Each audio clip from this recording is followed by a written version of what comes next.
What's good, everybody? Welcome back to Whole Views. I think the Hugh Hefner robe is appropriate to be talking about Demon Slayer this week with this week's episode because that boy's out there pimping, man.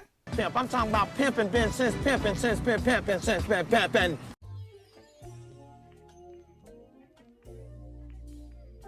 Listen, consider subscribing to the channel if you haven't so far. We do videos about all the TV shows we watch, all the movies we watch, and just like to have discussion and generate conversation with people, talking about the things we all enjoy. This episode here just so happens to be me sitting and talking about Demon Slayer. So we're into the Entertainment District arc, and I had a feeling, just watching the change that they had in the opening credits.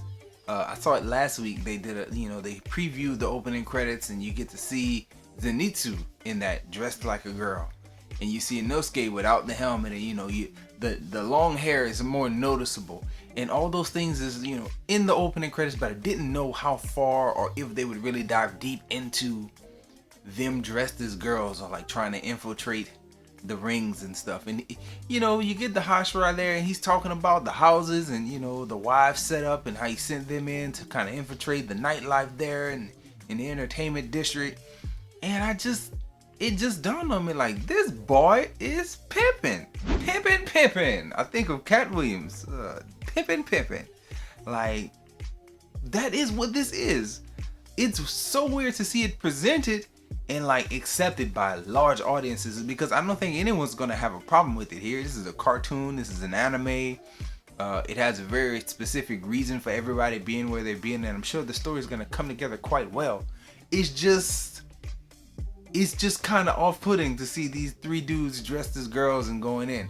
Not to say that it's inappropriate in any way, just to say that hey, it's weird that that's the angle that y'all take. Now, when I talk about Demon Slayer with my students, we talk about it a lot, and I like to kind of pick on Tanjiro and call him like, hey man, he's soft, like he's super soft out here. All that caring about people and tenderheartedness and kindness is cool because that's a part of his character, but he does not have feminine physical traits to me. He looks like a little dude, like a little young dude. Zenitsu, like a dude.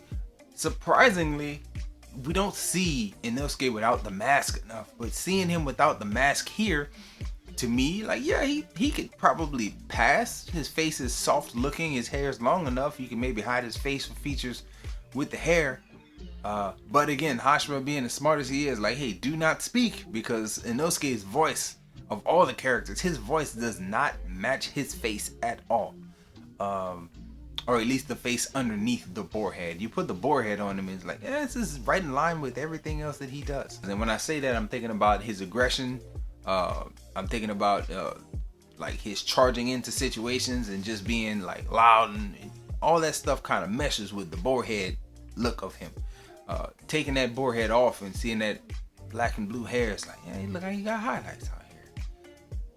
Hide his face a little bit. Maybe you can think that is a girl. Also, thinking back to episode 1 of really getting into the Entertainment District arc, we saw a lot of footage of the guys training, and like they were ripped, and it's like, you can't tell me these Asian outfits do enough to hide those boys' physiques. Like, those are some big strong boys. I don't know, man. I know we gotta just suspend disbelief and go with it, but it's weird. It's weird to see them go with it. And my biggest thought after watching that episode is, I'm wondering how far you're gonna go.